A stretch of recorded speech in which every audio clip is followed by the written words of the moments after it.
PFI की गतिविधियां जिस तरह की रही हैं, सवाल यह है कि क्या अब तक पीएफआई पर बैन नहीं लग जाना चाहिए था?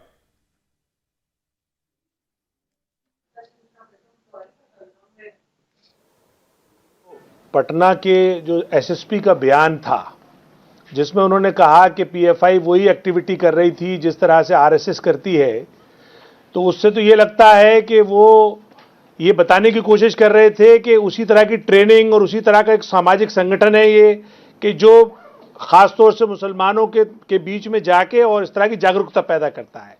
लेकिन मेरा सवाल ये है कि उससे पहले भी उत्तर प्रदेश सरकार ने, कानपुर में मध्य प्रदेश सरकार ने भी उन पर कार्रवाई की, लेकिन वो कार्रवाई किसी सच्चाई पे मबनी नहीं थी, इसलिए कोर्ट में वो ठहर नहीं पाई। मेरा कहना यह है कि बैन लगाना या बैन करना या बैन की डिमांड करना एक अलग बात है। सच बात यह है कि हमारी एजेंसियों को बायस्ड होकर काम नहीं करना चाहिए, उनकी हकीकत पे जाना चाहिए। अगर वो वाकई देश के खिलाफ कोई काम कर रहे हैं, देश विरोधी गतिविधि है, तो उन पे जरूर एक्शन होना चाहिए और भारत के संविधान में उसकी पूरी इजाजत है।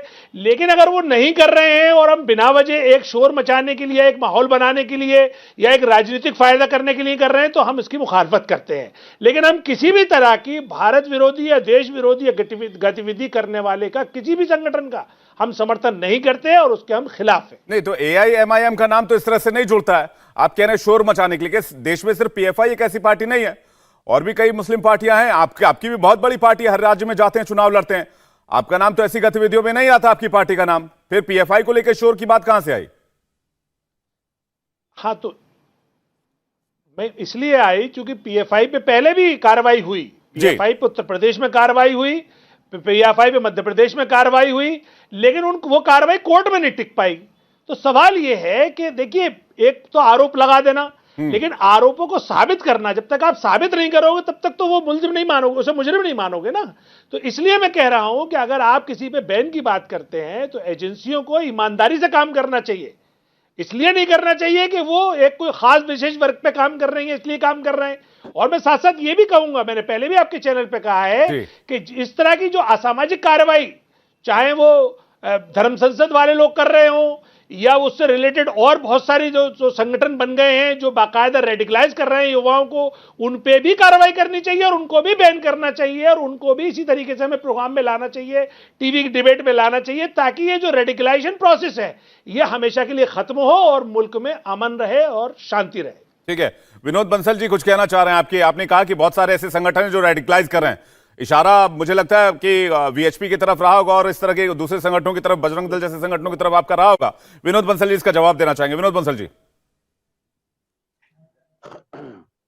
विवेक जी, देखिए, जो इनकी जैसी कहते हैं, जिसकी रही मांग भावना वैसी प्रभु मूरत देखी तिन तैसी। ये जो एआईएमआईएम है, इसका क्या करैक्टर कोई कम दागी है क्या? इनके जो पूर्वज थे वो कैसे थे, इनकी पार्टी का प्रेसिडेंस क्या है, इनके नेता क्या कहते हैं, इनके अध्यक्ष क्या कहते हैं, संपूर्ण देश को पता है। चुनावों के दौरान क्या कहा, उससे पहले बाद में क्या क्या। लेकिन खैर वो मुद्दा आज नहीं है, विषय का से भटक जाएंगे हम लोग। लेकिन ये जो जिस तरह से पीएफआई को बचाने के लिए ये जो कवर फायर देने का काम करते हैं ना, कभी इसको आरएसएस से जोड़ते हैं, कभी संघ के अन्य संगठनों से जोड़ते हैं, कभी धर्म संसद से जोड़ते हैं। अरे भैया, सीधी सीधी बात करो ना यार। आप क्यों डरते हो, क्यों छुपते हो, छुप छुप के बार क्यों करना चाहते हो भारत के ऊपर? आप मुझे बताइए ना। आप सीधा क्यों नहीं कहते कि हाँ, बेंगलोर में भी पीएफआई इन्वॉल्व था, जम्मू कश्मीर में पीएफआई इन्वॉल्व था, दिल्ली में भी पीएफआई इन्वॉल्व था, जहांगीरपुर में पीएफआई इन्वॉल्व था, एंटीसीए प्रोटेस्ट में पूरे देश में पीएफआई इन्वॉल्व था। उसकी फंडिंग कौन कर रहा है? आखिरकार उनको जो आतंकवादी, जो सजा याफ्ता आतंकवादी है, उनको बचाने का काम, उनको लीगल एड देने का काम कौन कर रहा है? आखिरकार देश के अंदर, केरल के अंदर कौन एक्टिव है जो हिंदुओं की लगातार हत्याएं करवा रहा है? ये सब चीजें किससे छुपी हुई है भाई? किसको बताना चाह रहे हो? इंडिया टीवी के सुधी दर्शकों को कल्पना नहीं हो सकती भाई। आपकी बात को कौन यकीन करेगा? सब जगहों पे सरकारें आपकी हैं, आप उन पर कार्रवाई कर रही रहे हो, सिर्फ टीवी पे आके डिबेट दोगे तो काम नहीं चलेगा। देखिए, ये जो है, नहीं, एक एक करके बोलेंगे। मैं माफी चाहूंगा विनोद बंसल जी, एक सेकंड। मैं तमाम मेहमानों से जिक्र करूंगा, बातचीत करूंगा इस विषय का, लेकिन मैं सबसे विनम्र निवेदन कर रहा हूं कि ये गली नुक्कड़ की बहस नहीं है। नेशनल टेलीविजन पर बैठे हुए एक एक करके अपनी बात रखेंगे, कोई बीच में टोका टाकी नहीं करेगा। जी विनोद बंसल जी, जल्दी निपटाइएगा, क्योंकि अब हम शाहजाद पूना वाला भी हमारे साथ आ गए, उनसे सवाल लेना मुझे। हाँ विवेक जी देखिए, मैं ये कह रहा हूँ, देखिए कि विषय क्या है आपका और ये डिबेट को लेके कहाँ जाना चाहते हैं, ये बड़ा मुद्दा है एक्चुअली। बात ये कि अगर बात पीएफआई की हो रही है, उसकी राष्ट्रविरोधी गतिविधियों की हो रही है, उसके धर्मद्रोही गतिविधियों की हो रही है, या इस्लाम के नाम पर खून खराबा करने वाले लोगों की बात हो रही है, तो वहां पर कलीमुद्दीन जी दाएं बाएं भाग जाते हैं। आप मुझे बताइए किसका नुकसान कर रहे हैं? ये सोच रहे हैं कि शायद पीएफआई को बचा करके विश्व हिंदू परिषद पर, हिंदू समाज पर हमला करा के ये अपने आप को तीस मार रहे हैं। अरे भाई कुछ नहीं, हिंदू समाज को कोई कुछ नहीं बिगाड़ पाया यार। आपने 800 साल राज किया, कुछ करा पाए मेरा? आप मुझे बताइए 200 साल अंग्रेज आकर चले गए, कुछ किया क्या?